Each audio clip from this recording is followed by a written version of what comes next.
You know, the longer I pursue this effective communications idea, the more I realize that what we do often before we're on the air or before we are on the stage or before we are having that one-on-one conversation with the other person, that's what determines our success. Now, you're comfortable now. You've been putting your message together, your words, your gestures, even the clothes you wear, the shoes that you're going to wear. You practice with all of them. Sounds like plenty, doesn't it? Ought to be it, right? Well, I have one more suggestion for you that makes a tremendous difference in how smoothly your presentation goes off, how effective you are, how successful you're going to be. I call this owning the territory, making the room yours. First, check out that location ahead of time. Now, this won't always be feasible, I know, but if you make it a regular part of your routine, it's doable a lot more often than you might realize. Show up the night before if you can. I try to. If that's not possible, an hour before. Try to make that a minimum. Get the lay of the land. Make sure everything is set up in a way that makes you feel most comfortable and that creates the best arena for successful communications, the dialogue to take place. And here's some examples of what I mean, although it's not limited to just these examples. Is the room set up so that people will come in late or leave early?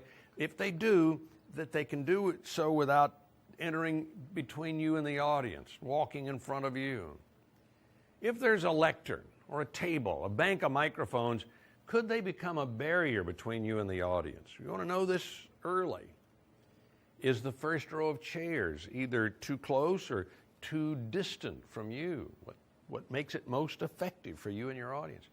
Is everything you need for the audio-visual support there, and is it working? Handouts ready? Microphone on? Here's a key line. Let me ask you this question. Do you always ask to have a fresh battery in your microphone? Old batteries and fresh batteries look the same. Always say to the technician, is there a fresh battery in the microphone? He or she will be happy that you asked the question. Is the room set up? Is it awkward? Perhaps requiring you to kind of turn your back to the audience in order to face others. And is it correctable? Is the room too dark, too bright, too cold, too hot? Is there maybe a window behind you offering a distracting view to the audience?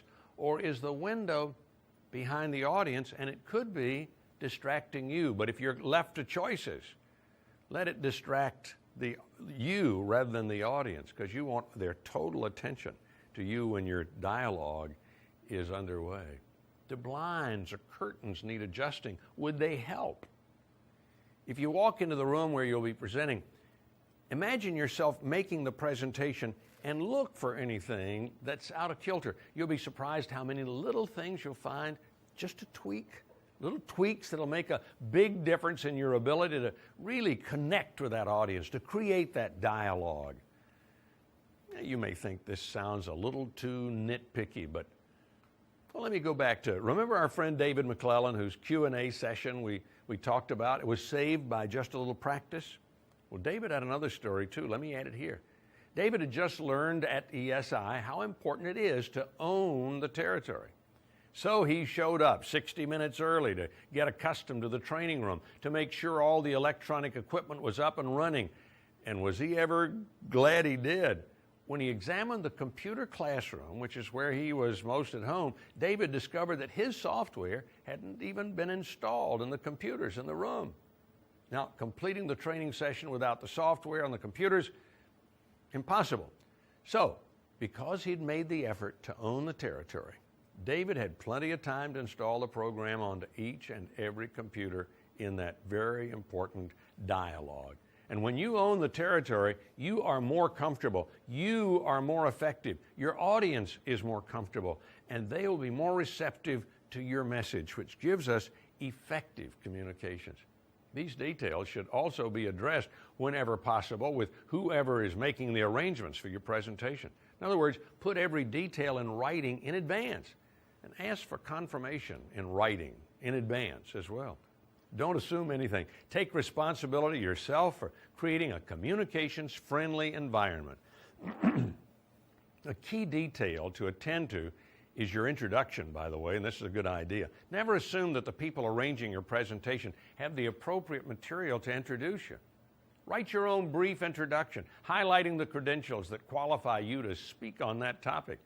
You'll eliminate mistakes, you'll eliminate embarrassment, and although it flies in the face of the modesty that many of us may have, it is critical for that audience to know that you are someone worth listening to.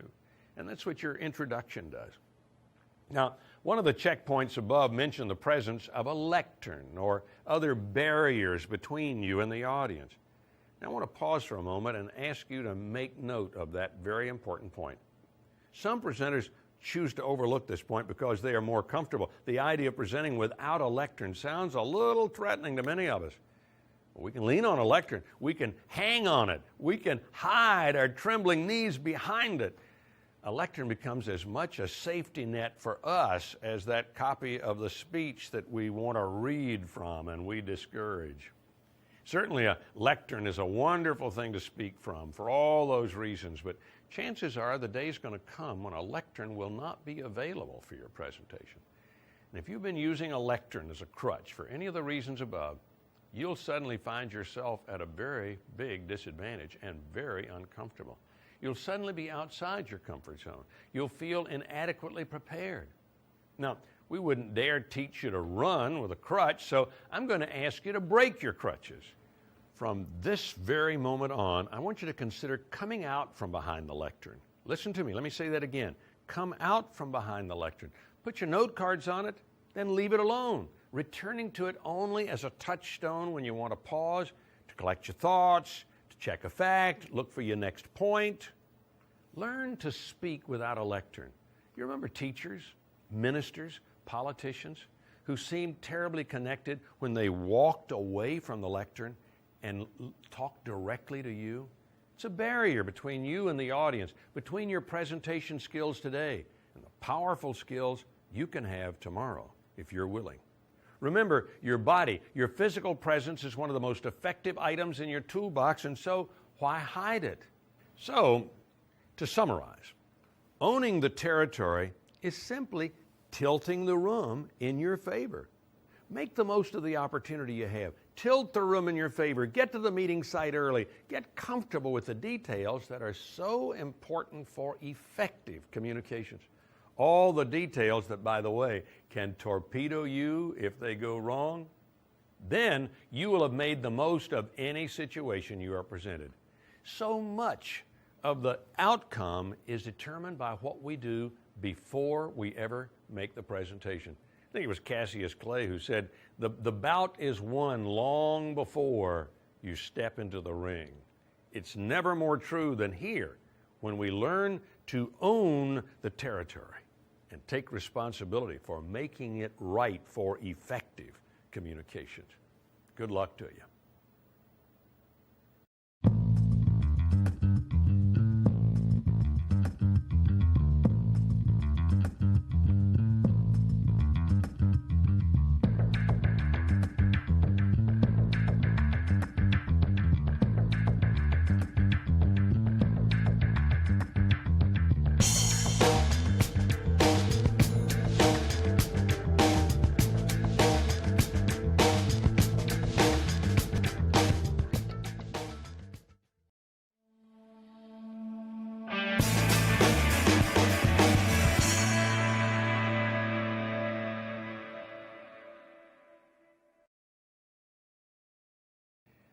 Let's be absolutely honest here.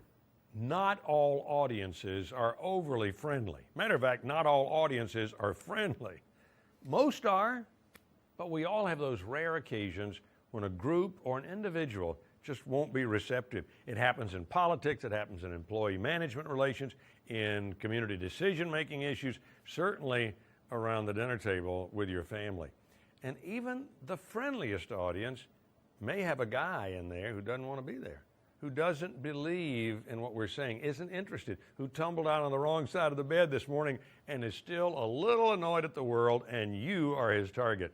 In the overwhelming number of cases, the audience is on our side. But eventually, most of us will be asked to make a presentation that isn't going to be very popular with somebody, or maybe a group of somebodies in that audience. So what do we do when somebody in the audience is clearly not rooting for us? Well, with a little preparation, a few adjustments in our own thinking, our own frame of mind, we can be prepared for that, what we perceived as unfriendly face or that unfriendly audience. First, let's talk about the isolated case, that one person in the audience who isn't smiling back when you make eye contact, who just looks hostile, mean, unappreciative. Don't allow, this is the rule, don't allow that person to become your focus, to become the focus of your attention. It's that simple. And by the way, that's awfully tough. At least it is for me.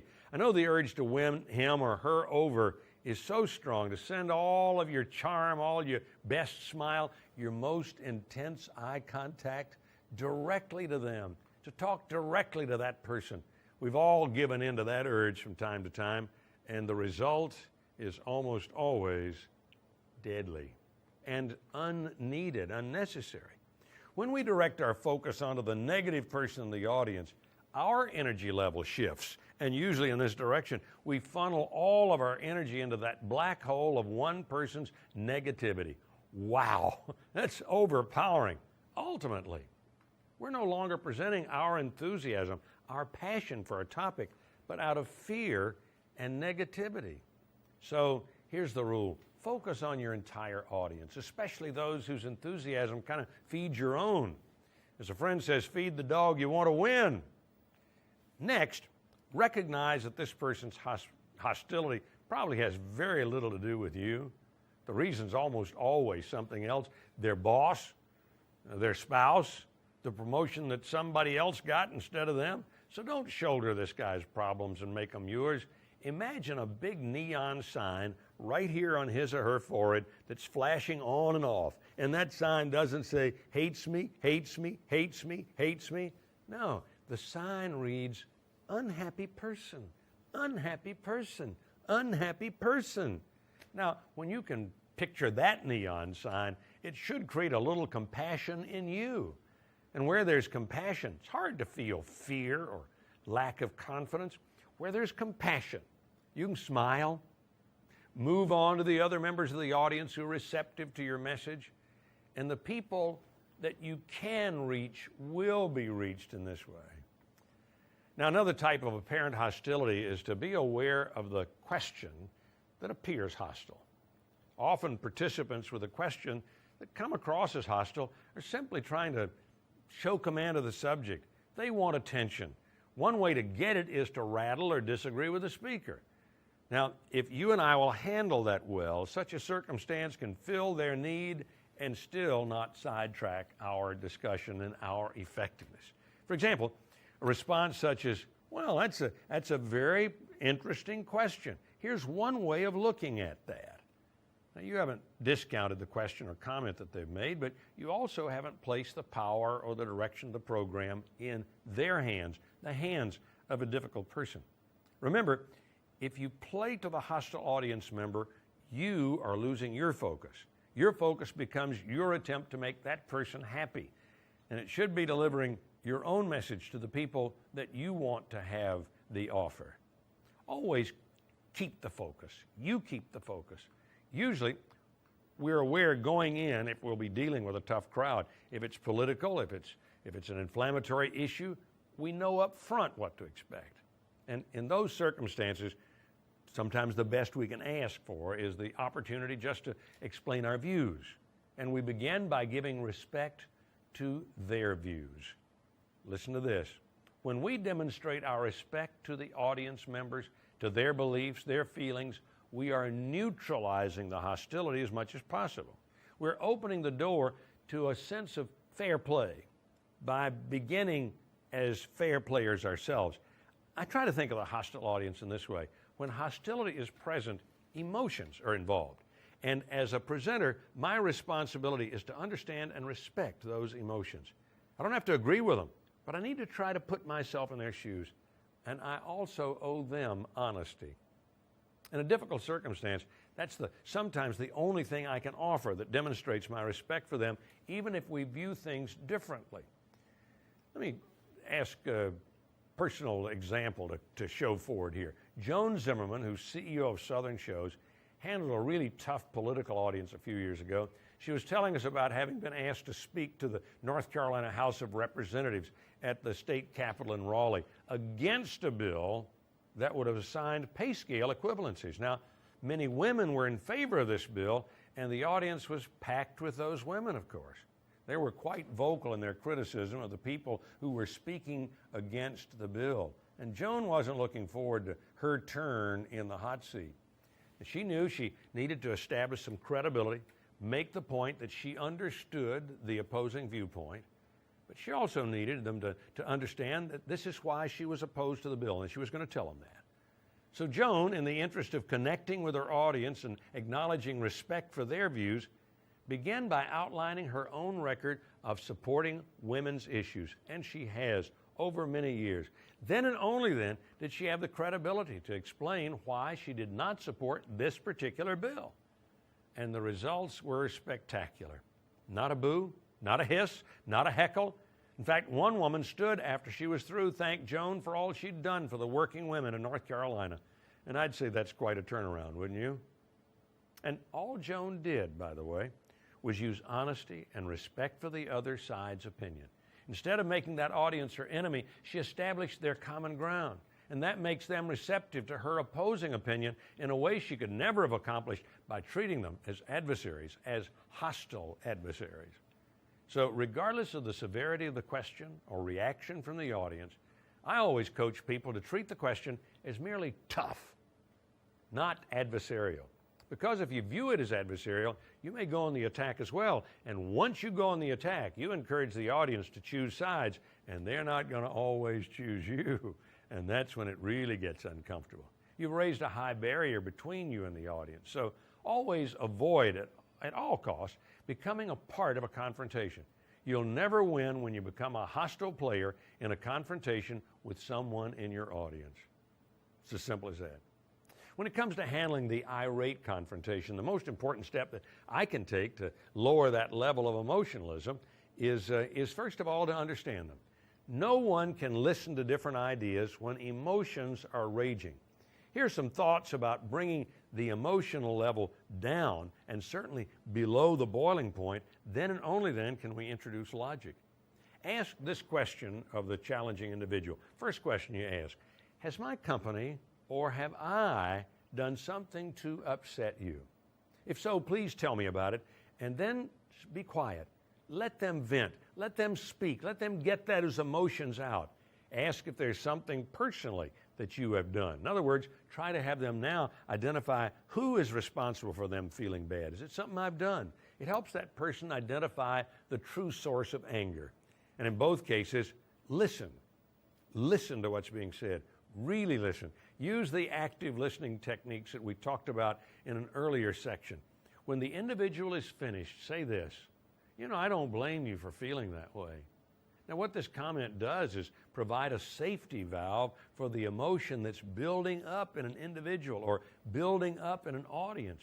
Then, when you've gotten that, allowed them to vent, then you can reintroduce logic.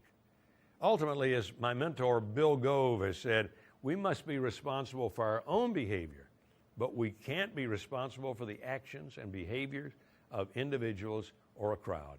If you're prepared for your presentation, you're well equipped to handle objections, handle hostility, those who won't agree with you. You've got no reason to run from that hostility. Open the door for objections. Invite their skepticism. Deal with it straightforwardly. You're prepared. Remember that? You've rehearsed responses to all the tough questions. You're on solid ground. Don't be afraid to step out there. Don't believe in the one hostile face in the crowd. Believe in the members of the audience who are signaling their receptiveness. Don't even believe in an entire room full of glaring eyes. Believe in your message. Believe in yourself. And then share you at your very best.